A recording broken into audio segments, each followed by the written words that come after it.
Дивимося пацієнта разом з доктором Короташем, який поступив в нашу клініку для операції заміни аортального клапана і висхідної аорти з приводу аневризми висхідної аорти і тяжкої аортальної недостатності. Хворий дуже характерний, у нього дуже характерні всі ознаки, ми його покажемо. Ліве передсердя 3,6, не розширене. Висхідна аорта трошки вище місця синотубулярного з'єднання 6,2, вліво трошки, так? Ще більше, ще більше. О. 6,0. Так, лівий шлуночок. Лівий шлуночок 6,8, значно дилатований. Кінцево-систолічний. Не спіши. Міжшлуночкова 1,15. Задня стінка лівого шлуночка 1,3.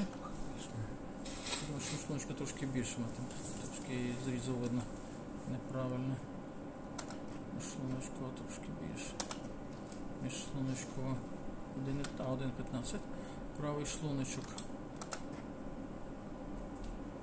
Правий шлуночок 2,4. Отже, ми маємо ремодельований, кулястий, типовий для тяжкої об'ємного перевантаження лівий шлуночок, дилатований і помірно гіпертрофований, який в принципі задовільно скорочується, але можливо навіть, як для тяжкої аортальної недостатності, його скоротитись може чуть-чуть навіть знижено.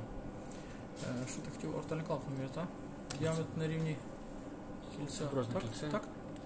Синус вальсальва і синотубулярне. Так? Так? Ні. Ще трохи. Супер. 2,6. 2,4. Тобто на рівні фіброзного кільця 2,4.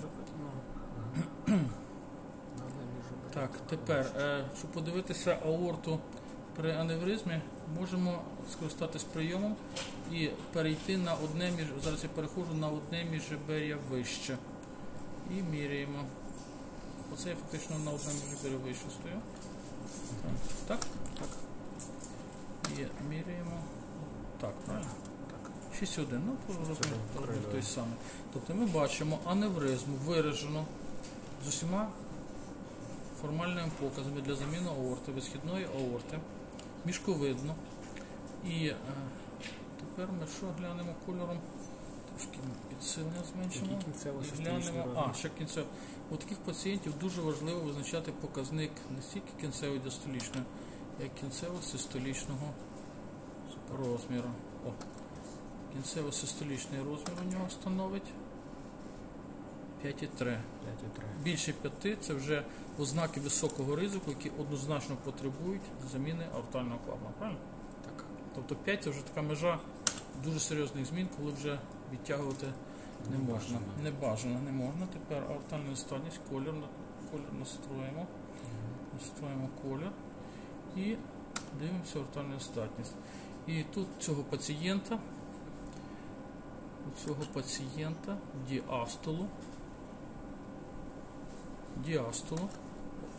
оцей ширина струменя зворотнього кровоплину становить 1,6, а ширина вихідного тракту лівого шлуночка становить 2,3. Тобто більше 60%. Це є чіткий критерій тяжкої важкої аортальної недостатності. Це, мабуть, найточніший показник, який свідчить про тяжкість аортальної. Це, власне, співвідношення ширини струменя регуляції до діаметру вихідного тракту лівого шлуночка. З усіх тих показників це, мабуть, найважливіший показник. Більше 60%. Так воно є широкий струмінь, який йде в лівий шлуночок. Ти щось тут хотів? Аортальний клапан по короткій осі.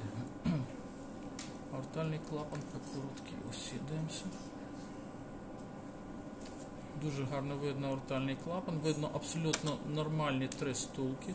Бачимо зворотній знак Мерседес. Бачимо трикутник як вони відкриваються, і бачимо знак зворотнього як закривається. І можемо поставити колір і подивитися, що точно по центру, там де відсутня кооптація, за рахунок анулоротальної ектезії, з'являється тяжкого ступеня аортальної статісу. Правильно? А тяжкий ступінь це який колір? Зачекайте. Далі. Тут ніби всьому подивилось, правда? Оцінимо, що ступінь легеневої гіпертензії, по часу просто скажу, що не вертатись на це враження.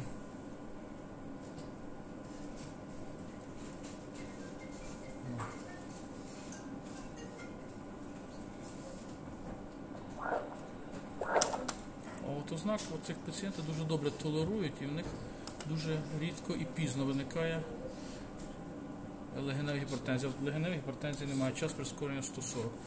Йдемо на верхівку, правильно? Так. Йдемо на верхівку, чуть на мене.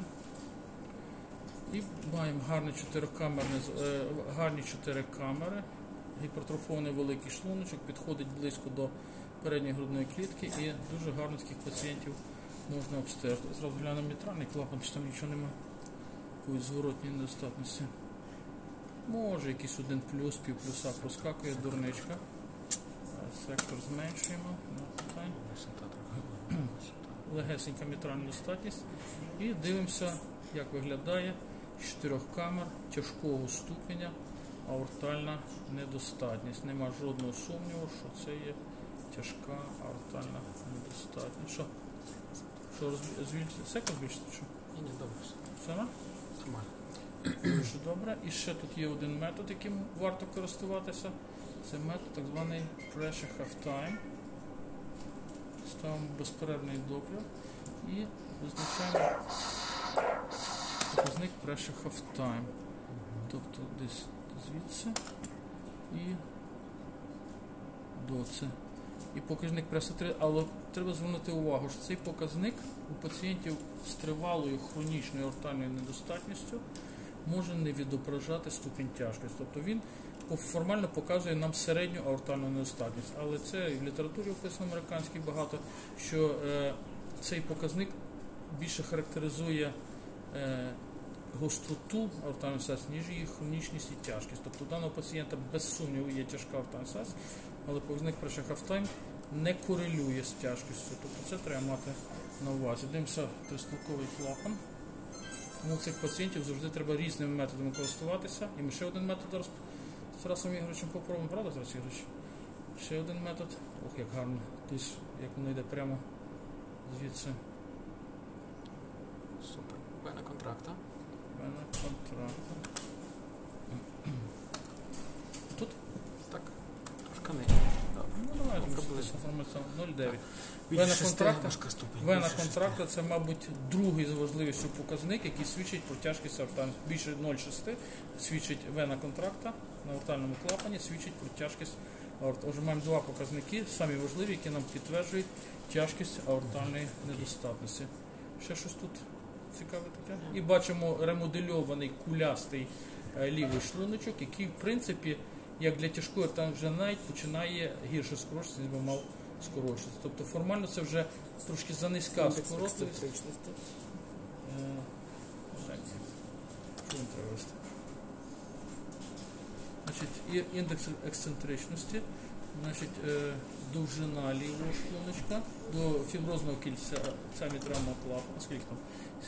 7,15, і ширина на рівні середніх відділів 7,1. Має бути Скільки там було? Більше, ніж 1,5, а 7,15 наближається до одиниці. Співвідношення довжини до ширини має бути... довжини до ширини має бути більше, ніж 1,5, а в ньому бажається, тобто індекс ексцентричності свідчить про ремоделювання лівого шлуночка. Дуже гарно. Хронічна аортальна недостатність. Ще ми що тут забули? Супер. Так, і тепер ми ще один цікавий метод покажемо, як оцінювати ще один метод аортальної. Підніміться, будь ласка. І лягайте. Так само, як ми лягали. Лягайте. Так само, як ви лежали. О, супер. Дякую. Значить, ми використовуємо для цього супрастернальне вікно. Ставимо датчик в супрастернальну вирізку. Трошки зменшуємо глибину. Оце ми бачимо дугу. Оце є діаметр дуги. Там зверху то є вена. Діаметр дуги 3,1. Несхідна аорта, якщо датчик тримати так, як я тримаю вирізкою, то вона завжди справа. І в цій несхідній аорті ми ставимо пробний об'єм десь на рівні трошки нижче лівої підключичної артерії. Ставимо пробний об'єм. Отак от. І включаємо. І ми бачимо систолічний потік з нормальною швидкістю. І бачимо діастолічний потік у несхідній аорті, так званий голодіастолічний потік, який займає всю діастолю. Це ще один додатковий критерій, який свідчить про, якщо ми в несхідній аорті виявляємо голодіастолічний потік отаким чином, це ще один додатковий критерій, який свідчить про це ж тяжкого ступеня аортальних недостатків. Ще щось? Супер.